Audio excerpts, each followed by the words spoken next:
সকলে অন্তরের গভীর থেকে কালিমাতুশ শুকর আদায় করে আলহামদুলিল্লাহ। আমরা ছিলাম নবী করিম সাল্লাল্লাহু আলাইহি ওয়াসাল্লাম, তিনি খন্দকের যুদ্ধ শেষ করে বাসায় আসলেন। যুদ্ধের পোশাক আশাক খুলছেন, ঠিক এমন মুহূর্তে জিবরাইল আলাইহিস সালাম এসে উপস্থিত। ইয়া রাসূলুল্লাহ, আমরা ফেরেশতারা তো যুদ্ধের পোশাক এখনো খুলি নাই। আল্লাহর রাসূল বলেন, আমি জিবরাইলকে দেখলাম, জিবরাইল মাথা থেকে ধুলাবালি পড়ছে। ফেরেশতারা এখনো যুদ্ধের কোনো কিছুই শরীর থেকে সরায়নি। কেন? আল্লাহর নির্দেশ এসেছে, এই খন্দকের যুদ্ধে বনু কুরাইজা নামক ইহুদিদের একটি গোত্র মুসলমানদের সাথে প্রতারণা করেছে, ওয়াদা ভঙ্গ করেছে। চুক্তি ছিল যে মুসলমানদের বিরুদ্ধে কোনো কাফের কিংবা কোনো দেশের শত্রুকে সাহায্য করবে না, কিন্তু তারা মক্কার কাফেরদেরকে সাহায্য করছে। এই জন্য আল্লাহ রসুল সাহাবাদেরকে নির্দেশ দিলেন, তোমরা বনু কুরাইজায় গিয়ে আসরের নামাজ আদায় করবে।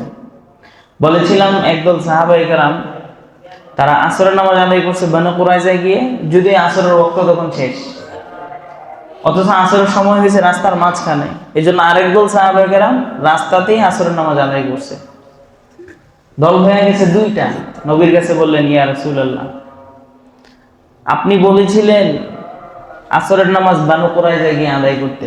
এই জন্য একদল আসরের নামাজের সময় রাস্তায় হওয়া সত্ত্বেও সময় মতো নামাজ আদায় না করে আপনার নির্দেশ মানার জন্য বনু কুরাইজায় গিয়ে নামাজ আদায় করছে। আবার আরেক দল, যেহেতু নামাজের সময় হয়ে গেছে, তারা ভাবছে আপনি গুরুত্ব বোঝানোর জন্য ওখানে গিয়ে নামাজ পড়তে বলছেন। এই জন্য আরেক দল রাস্তাতেই নামাজ আদায় করছে। নবী বললেন, তোমরা উভয় দলই সঠিক কাজ করেছো। এখন বনু কুরাইজায় যাওয়ার পর বনু কুরাইজার চতুর্দিক থেকে মুসলমানরা অবরোধ করে ফেলছে। মুসলমানদের কাছে মক্কার কুরাইশদের বড় বড় নেতারাই হার মেনে গিয়েছে। বনু কুরাইজা তো সেই হিসেবে কিছুই না। বনু কুরাইজার লোকেরা ভীত সন্ত্রস্ত অবস্থায় আছে। এমন সময়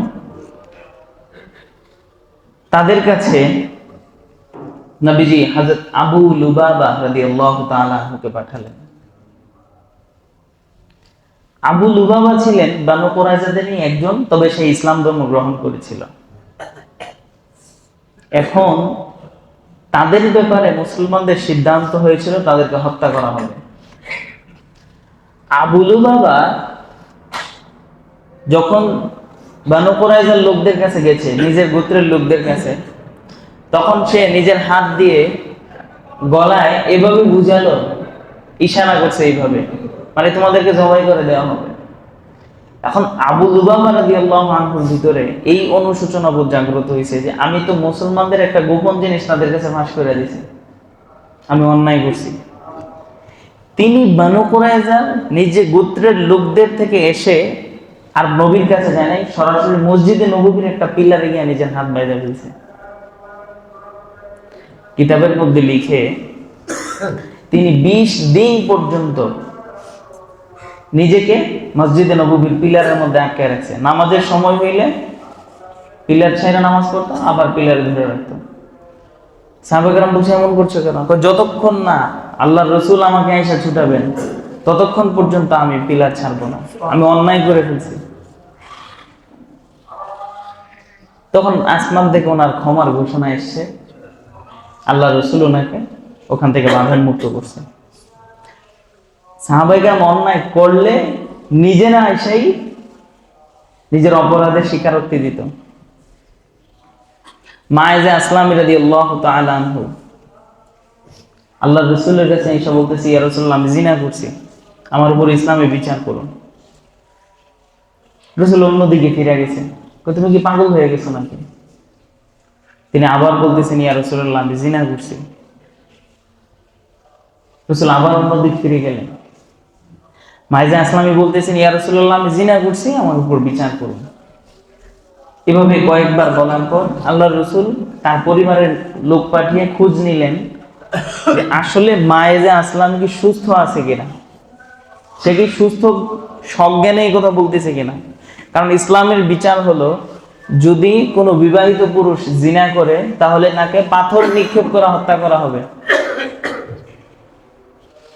সব দিক বিবেচনা করে খোঁজ নিয়ে দেখলো হযরত মায়েজা আসলাম রাদিয়াল্লাহু তাআলা আনহু সুস্থ, এবং নিজের জিনার স্বীকারোক্তি নিজে এসে আল্লাহ রসুলের কাছে দিতেছেন। কারণ আমি জিনা করে কবরে গেলে সেখানে জাহান্নাম পাওয়ার চেয়ে দুনিয়ায় পাথর খেয়ে সেই হিসাবটা আগ থেকে চুকায় নিলে কবরে তো জান্নাত আছে, আর চিন্তা কিসের।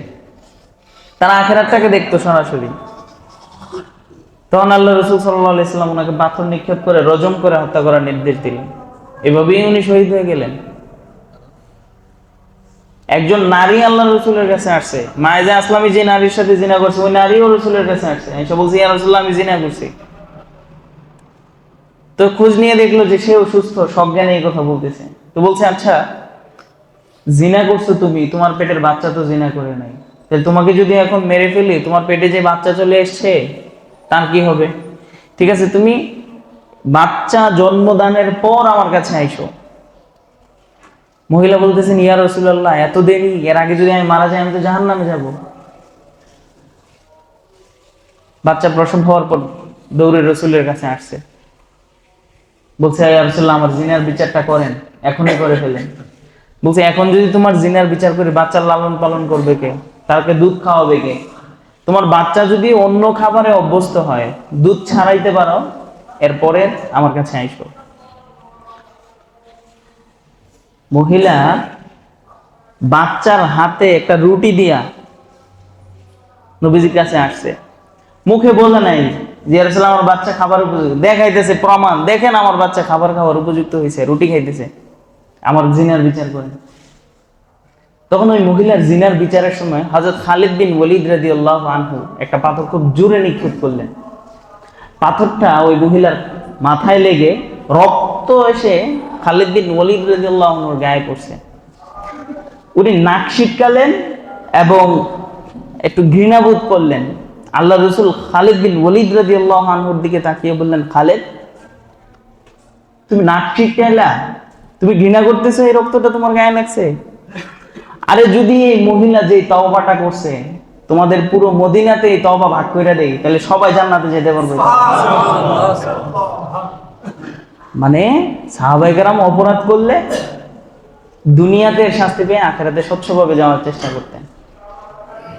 তা আবু লুবাবা রাদিয়াল্লাহু আনহুর ঘটনাটা ছিল এরকম। তিনি মসজিদে নববীর পিলারে নিজেকে বেঁধে ফেললেন। পরে আল্লাহর পক্ষ থেকে ক্ষমার ঘোষণা আসছে। সর্বশেষ বানু কুরাইজার লোকদের বিচারের দায়িত্ব অর্পণ করা হয়েছে হযরত সাদ রাদিয়াল্লাহু তাআলা আনহুর উপরে। সাদ বিন মুআজ রাদিয়াল্লাহু তাআলা আনহু তাদের বিচার করলেন, বনু কুরাইজার যে সকল পুরুষ আছে তাদেরকে জবাই করা হবে, হত্যা করা হবে এবং তাদের ধন সম্পদ মুসলমানরা নিয়ে নিবে। ফলে এরকমই হলো।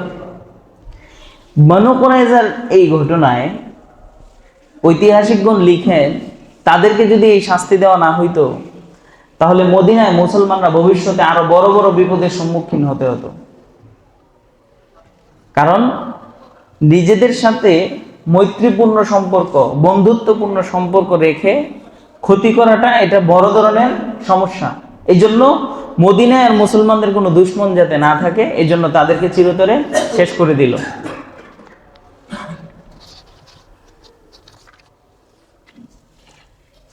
তাদেরকে পুরুষদেরকে যে হত্যার নির্দেশ দিয়েছে এবং পুরুষদের সম্পদ যে মুসলমানরা নিছে, এটা ইহুদিদের ধর্মগ্রন্থ যে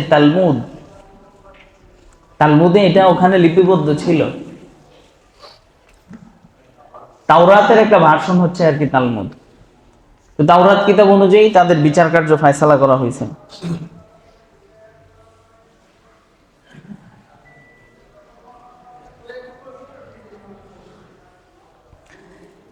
বনু কুরাইজার যুদ্ধে মুসলমানরা এই বানু কুরাইজার পুরা সম্পদ পেয়ে গেল, আর বানু কুরাইজার লোকদেরকে হত্যা করা হলো। এভাবে বানু কুরাইজার যুদ্ধ শেষ হলো। যুদ্ধ থেকে ফেরার সময় নবী করিম সাল্লাল্লাহু আলাইহি ওয়াসাল্লাম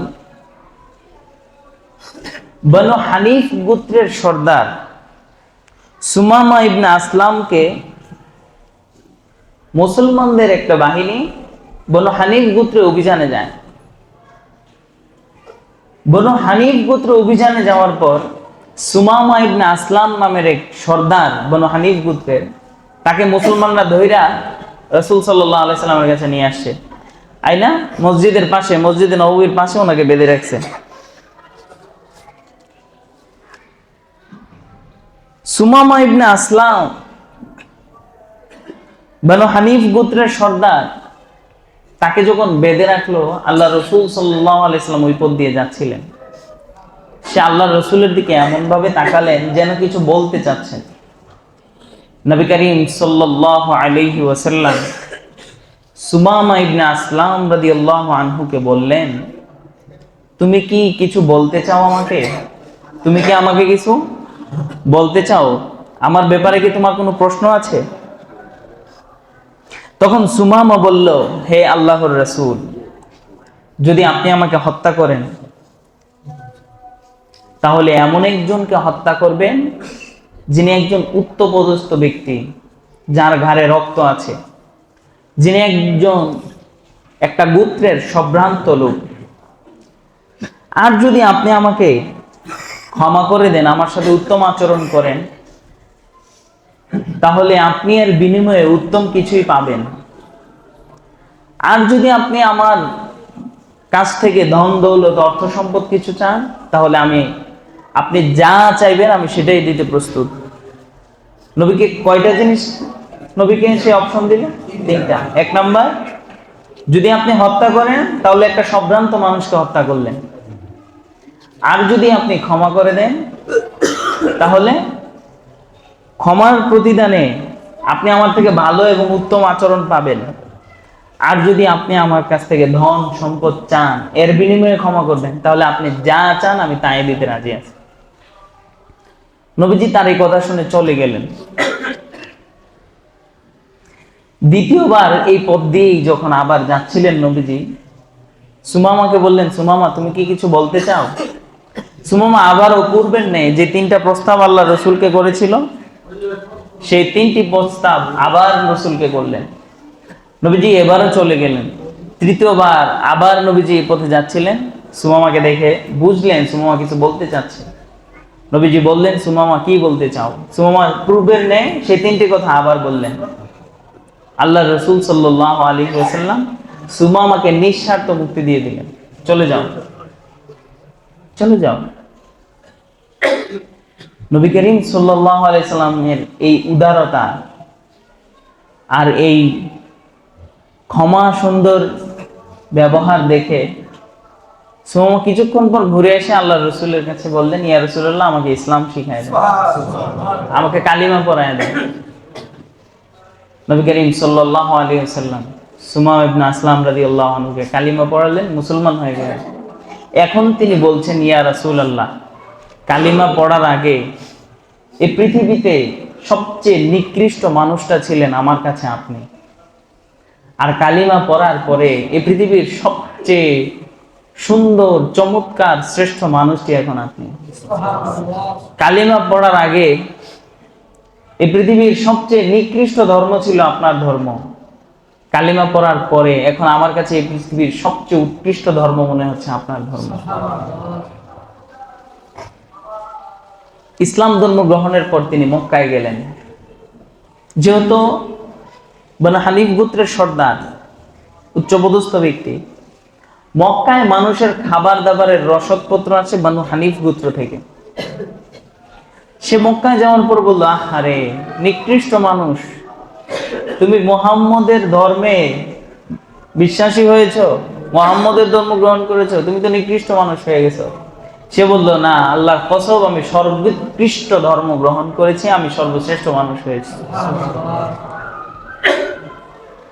তখন মক্কার লোকদেরকে বলল, আল্লাহ রসুল যদি অনুমতি না দেয় তাহলে আমার গোত্রের কোন লোক আর মক্কায় খাবার দাবার রসদপত্র পাঠাবে না। সে বানু হানিফ গোত্রে নিজ গোত্রে ফিরে গিয়ে মক্কায় খাবার দাবার পাঠানো বন্ধ করে দিলেন। মক্কায় খাবার দাবার পাঠানো বন্ধ করে দিয়ে অবস্থাটা এমন হয়েছে, মক্কার মানুষ, মক্কাতে দুর্ভিক্ষ চালু হয়ে গেছে। মক্কায় দুর্ভিক্ষ চালু হওয়াতে আল্লাহ রসুল সাল্লাল্লাহু আলাইহি সাল্লামের কাছে মক্কার মানুষরা চিঠি লিখছে যে আপনার থেকে ইসলাম ধর্ম গ্রহণ করছে সুমামা, আপনি তাকে আমাদের রসদপত্র যেন আবার নতুন করে পাঠায়, আপনি এই ব্যাপারে এই মর্মে তাকে নির্দেশ প্রদান করেন। তখন আল্লাহ রসুল সাল্লাল্লাহু আলাইহি ওয়াসাল্লাম সুমামাকে নিষেধ করলেন যে এটা আর করো না, তাদেরকে খেতে দাও। তখন সুমামা আবার পূর্বের ন্যায় তাদের আর সম্পদ আটকালো না, তাদেরকে খাবার দাবার পাঠানো শুরু করলো। এখান থেকে বানু কুরাইজার যুদ্ধ শেষ হওয়ার পর এই বানু হানিফ গোত্রের সুমামা রাদিয়াল্লাহু আনহু ইসলাম গ্রহণটা, এটাও ইসলামের জন্য বড় একটা শক্তি যোগাইছে।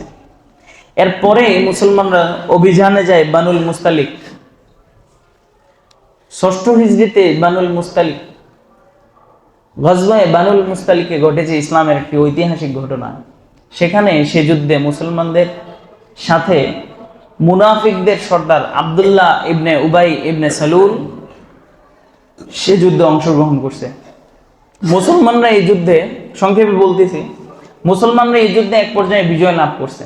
বিজয় লাভ করার পর এই যুদ্ধে উল্লেখ করার মতো যে ঘটনা সেটা হচ্ছে, মুসলমানরা বিজয় লাভ করছে, এখন বিজয় হয়ে গেছে, এখন মদিনাতে চলে আসবে বানুল মুস্তালিক থেকে। সেখান থেকে ফেরার সময় আম্মাজান আয়েশা সিদ্দিকা রাদিয়াল্লাহু তাআলা আনহা উনি ইস্তেঞ্জায় গেছে।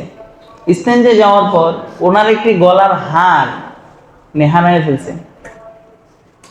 তো হাওদা বলা হয় এটাকে, উটের উপরে পর্দার একটা ইয়া থাকতো, এটাকে বলা হয় হাওদা। ঠিক আছে, আরবে এটা এখনো আছে। আগের যুগে তো আমাদের দেশে রিক্সাও চতুর্দিক দিয়ে পেঁচায় রাখতো, আপনারা দেখছেন না? পর্দা করতে যারা ওইভাবেই করতো। তা হাওদার মধ্যে মহিলাদেরকে বসাইতেন, আল্লাহ রসুলের স্ত্রীরা হাওদার মধ্যে থাকতেন।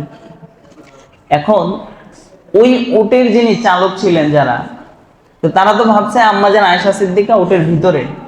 কিন্তু আম্মাজান আয়েশা সিদ্দিকা যখন অনুভব করলেন যে ওনার হাতটা হারায় গেছে, উনি উট থেকে নাইমা রাত্রে আবার হাতটা খুঁজতে গেছে। আর এদিক থেকে সফর সঙ্গীরা মনে করছে উনি ভিতরেই আছে। কাফেলা চলে গেছে, আম্মাজান আয়েশা সিদ্দিকা পেছনে রয়ে গেছে।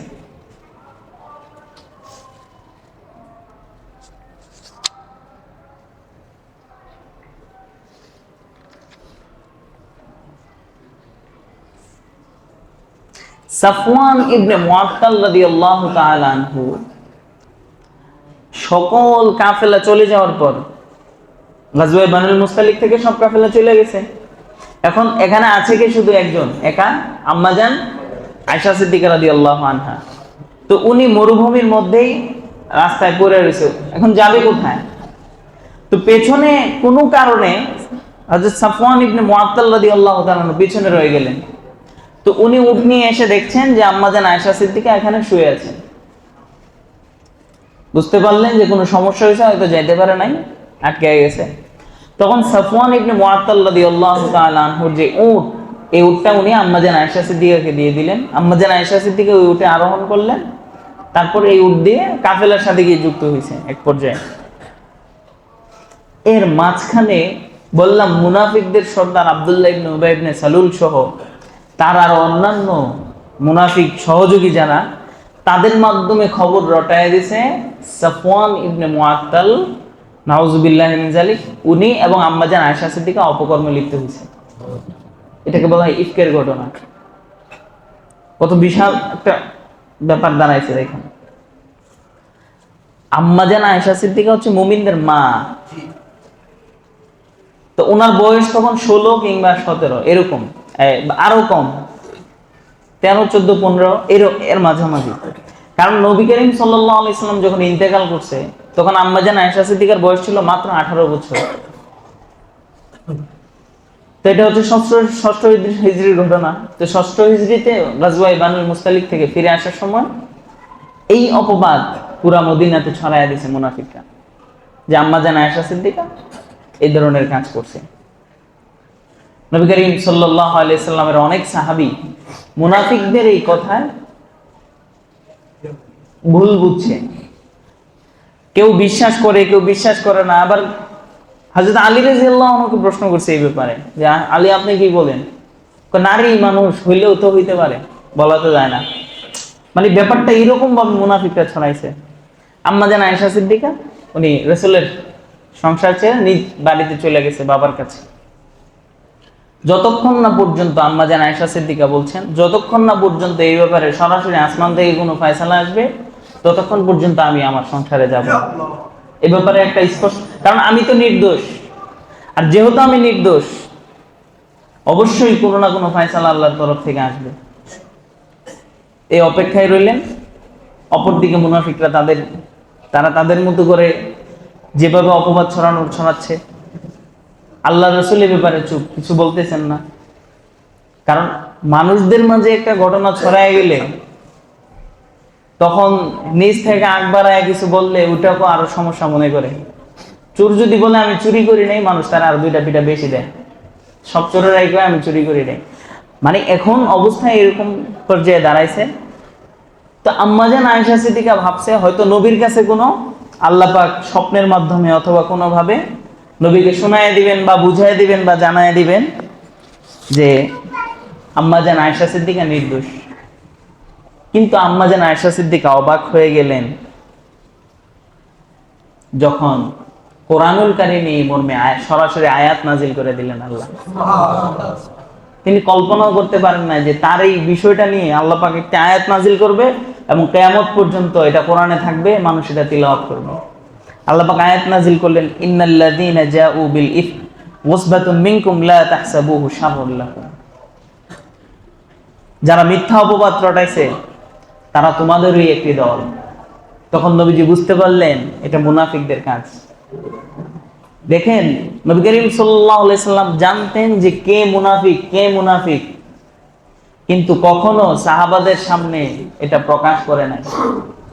হযরত হুযায়ফাতুল ইয়ামান রাদিয়াল্লাহু আনহুর কাছে মদিনায় মুনাফিক কে কি ছিল এই মুনাফিকদের লিস্ট আল্লাহর রাসূল হুযায়ফাতুল ইয়ামান রাদিয়াল্লাহু আনহুর কাছে দিয়ে গেছে। এরপরও মুনাফিক কারা এটা রাসূল কখনো প্রকাশ করে নাই। ইসলামের বড় বড় ক্ষতি করছে মুনাফিকরা, তবুও প্রকাশ।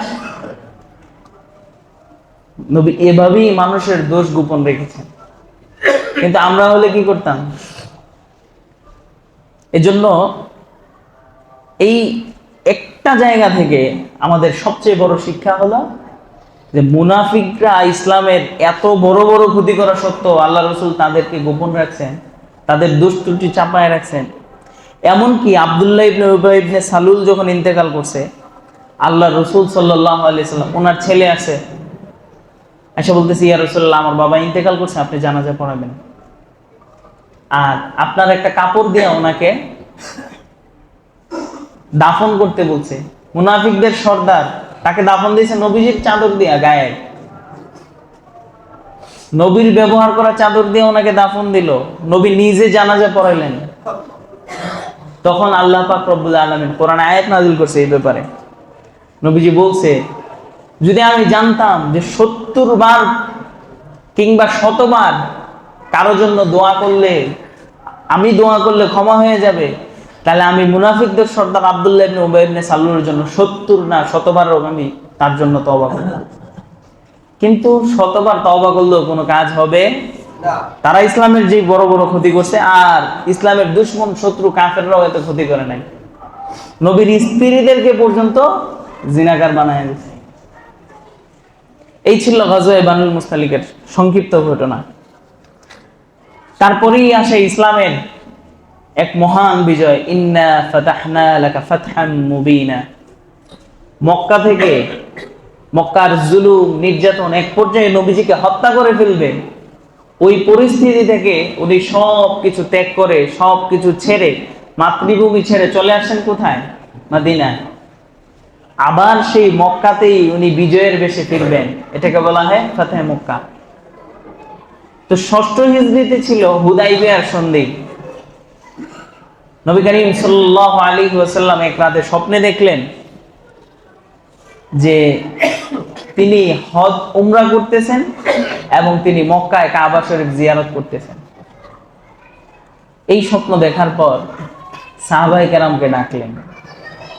নবী করিম সাল্লাল্লাহু আলাইহি ওয়াসাল্লাম ওনার স্বপ্নে দেখা তিনি যে মক্কায় প্রবেশ করেছেন এবং বাইতুল্লাহ তাওয়াফ করেছেন, এই ব্যাপারটি সাহাবায়ে কেরামের সাথে শেয়ার করলেন, বললেন।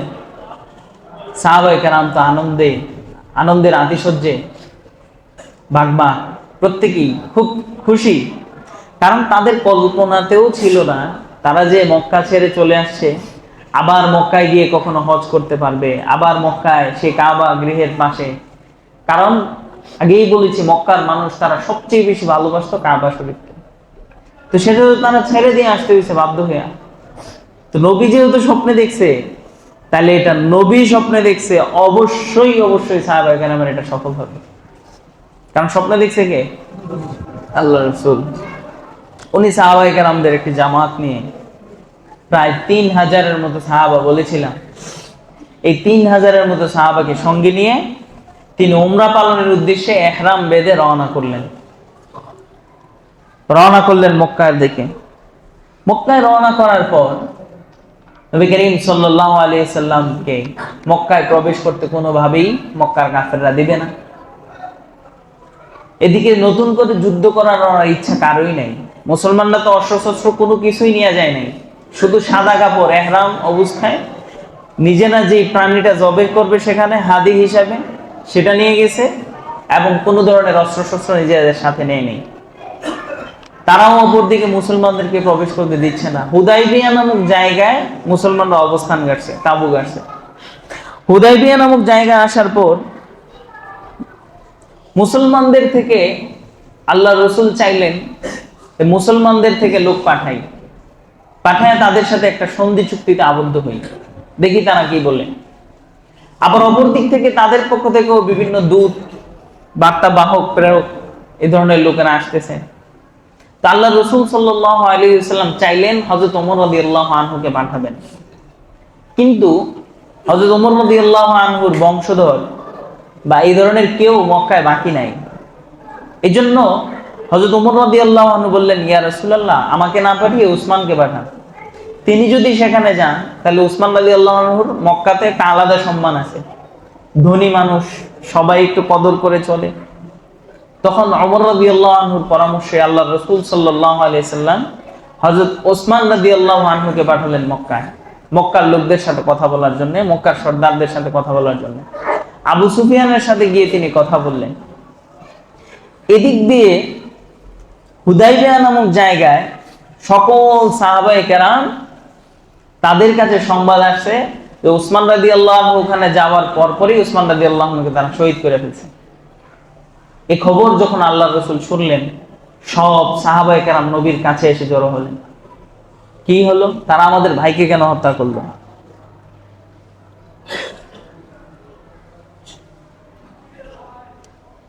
তখন আল্লাহর রাসূল, এটাকে বলা হয় বাইআতুর রিদওয়ান, বাবলা গাছের নিচে নবীজি প্রথমে নিজের হাতটা এইভাবে বাড়ালেন, বাড়িয়ে বাম হাতটাকে হাতের উপর রাখলেন এইভাবে, আর রেখে বললেন এইটা হচ্ছে উসমানের হাত। তারপর সব সাহাবায়ে কেরাম নবীর হাতের উপর হাত রাখলেন। যারা হাত রাখতে পারে নাই তারা অন্যদের হাতে হাত রাখলেন। পিছনে এইভাবে সিরিয়ালে সবাই আল্লাহর রাসূলের সাথে শপথ করলেন, মৃত্যু, নিজেদের জীবন শেষ হয়ে যাওয়া পর্যন্ত আমরা মক্কার কাফেরদের বিরুদ্ধে যুদ্ধ করে যাব। আমাদের ভাই ওসমানকে তারা কেন শহীদ করল? হুদাইবিয়া নামক জায়গায় এসে পানির সংকট, একটা কূপ ছোট্ট, সেখানে এমন কিছু পানি আছে অল্প, 5-6 জন মানুষ পান করলে তারপর শেষ। 3000 মানুষ পানি পান করবে কিভাবে? সাহাবায়ে কেরাম এই সংবাদ এসে নবীকে দিলেন। আল্লাহর রাসূল সাল্লাল্লাহু আলাইহি ওয়াসাল্লাম নিজের একটি তীর একজনের হাতে দিয়ে বললেন, এই তীরটা ওই কূপে গিয়ে নিক্ষেপ করো। সাহাবায়ে কেরাম তীরটা নিয়ে কূপে নিক্ষেপ করার সাথে সাথে পানির স্রোত বের হওয়া শুরু হলো। তারপর সব সাহাবায়ে কেরাম এখান থেকে তৃপ্তি সহকারে পানি পান করলেন। উপর দিক থেকে কিছুক্ষণ পর উসমান রাদিয়াল্লাহু আনহু ফেরত আসলেন, দেখলেন যে উসমান রাদিয়াল্লাহু আনহুকে তারা হত্যা করে নাই। তাদের পক্ষ থেকে কয়েকজন লোক আসছে। একজন এসে দেখলেন, দেখে গিয়ে নিজ গোত্রের লোকদেরকে বললেন যে তাদের সাথে যুদ্ধ করা সম্ভব হবে না। বললে কেন? আমি দেখলাম মুহাম্মদের অনুসারীরা এমন, সে যখন থুতু ফেলে কার আগে কে তার থুতুটা নিয়ে নিজের গায়ে মাখবে এই প্রতিযোগিতায় লেগে যায়। তার শরীর থেকে যখন ঘাম ঝরে তারা সেই ঘাম নিজেদের বোতলে নিজেদের কৌটায় সংরক্ষণ করে ব্যবহার করে। সে যখন ওযু করে তার ওযুর পানিটা নেয়ার জন্য একজনের পর আরেকজন পালা বদল করে সিরিয়াল ধরে থাকে তার ওযুর পানিটা নেয়ার জন্য। সে যখন কথা বলে মন্ত্রমুগ্ধ হয়ে তাদের কথা শুনতে থাকে, তিনার কথা তারা যেন প্রত্যেকের ঘাড়ের উপর পাখি বসে আছে, নড়াচড়া করলে পাখি উড়াল দিয়ে চলে যাবে। এমন মানুষের অনুসারী যার অনুসারীরা এমন মানুষ, তাদের সাথে যুদ্ধ করা সম্ভব না। কেন? আমি পৃথিবীর বহু রাজা বাদশাদের দরবারে গেছি, তাদের এমপি মন্ত্রীরা দেখছি তারা তাদের রাজাদেরকে এইভাবে অনুগত করে না। এ কারণে তারা আর যুদ্ধে যেতে রাজি হলো না। মুসলমানরাও যুদ্ধের কোনো প্রস্তুতি নিয়ে আসে নাই। তাহলে কি করবে? তাদের পক্ষ থেকে এবার লোক আসলো যে তারা সন্ধি করবে। সন্ধির শুরুতে এবার নবী করিম সাল্লাল্লাহু আলাইহি ওয়াসাল্লাম অন্যান্য সাহাবাদেরকে নিয়ে, হযরত আলী রাদিয়াল্লাহু আনহু ছিলেন কাতিব, সন্ধির লেখক। আল্লাহ রাসূল বললেন, লেখো বিসমিল্লাহির রহমানির রহিম। তখন কাফেরদের পক্ষ থেকে যারা সন্ধি করতে আসছে তারা বলল, বিসমিল্লাহির রহমানির রহিম কেন লিখবে? আমরা তো আল্লাহকে রহমান এবং রহিম হিসেবে মানি না। লেখো বিসমিকা আল্লাহুম্মা, হে আল্লাহ তোমার নামে শুরু। কারণ তাদেরও যে আল্লাহ আছে সেই আল্লাহ, আমাদের যে আল্লাহ আছে ওই আল্লাহ। রহমান এবং রহিমকে বাদ দিতে হবে। হ্যাঁ, বাদ দেওয়া হলো। তারপর সন্ধি কার পক্ষ থেকে হচ্ছে? নবী করিম সাল্লাল্লাহু আলাইহি সাল্লামের পক্ষ থেকে। তো সন্ধির শুরুতে লিখছে মিন রাসূলিল্লাহি সাল্লাল্লাহু আলাইহি ওয়াসাল্লাম, মুহাম্মদ রাসূলুল্লাহ সাল্লাল্লাহু আলাইহি ওয়াসাল্লাম, যে মুহাম্মদ সাল্লাল্লাহু আলাইহি সাল্লামের পক্ষ থেকে এই সন্ধি। তারা বলছে মুহাম্মদ কেন? সাল্লাল্লাহু আলাইহি সাল্লাম যার জন্য আমরা যুদ্ধ করতেছি, তোমাকে যদি আমরা নবী সাল্লাল্লাহু আলাইহি সাল্লাম রাসূলুল্লাহ মেনেই নেই তাহলে তো আর যুদ্ধের কোনো প্রয়োজন ছিল না। মুহাম্মদ আব্দুল্লাহ বিন মুহাম্মদ লেখো, আর রাসূলুল্লাহ এটা কেটে দাও। হযরত আলী রাদিয়াল্লাহু তাআলা আনহু রাসূলের দিক তাকালেন, রাসূল বললেন আলী কেটে দাও। তাদের যে প্রস্তাব সেই অনুযায়ী আল্লাহ রাসূল মেনে নিলেন, ঠিক আছে রাসূলুল্লাহ কেটে দাও, মুহাম্মদই থাকুক। হযরত আলী রাদিয়াল্লাহু আনহু বলছেন, ইয়া রাসূলুল্লাহ আমার দ্বারা রাসূলুল্লাহ কাটা সম্ভব না। তা আল্লাহ রাসূল বললেন, আলী তাহলে রাসূলুল্লাহ কোন জায়গাটা আমাকে দেখিয়ে দাও, আমি সেটা কেটে দেই।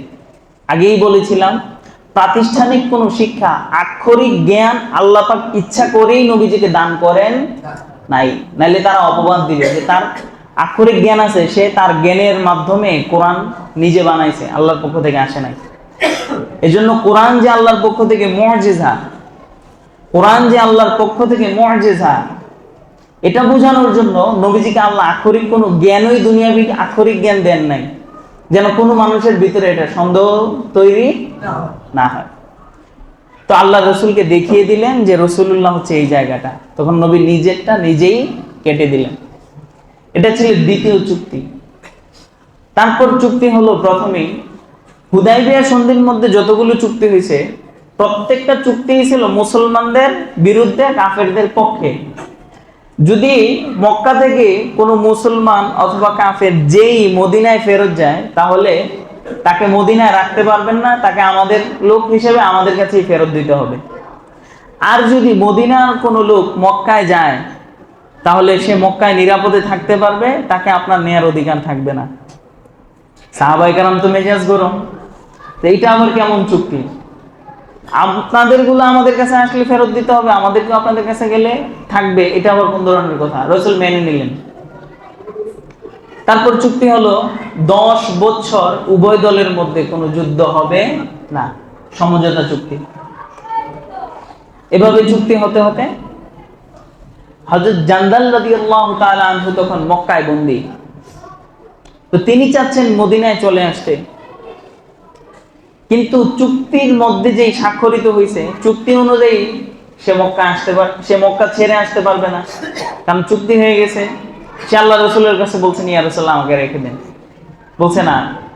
তখন আল্লাহ রসুল তাদের কাছে আবদার করছে যে অন্তত জান্দালকে ফেরত দাও, তো বলছে না, জান্দালকেও ফেরত দিব না। তারা জান্দালকে ফেরত দেয় নাই।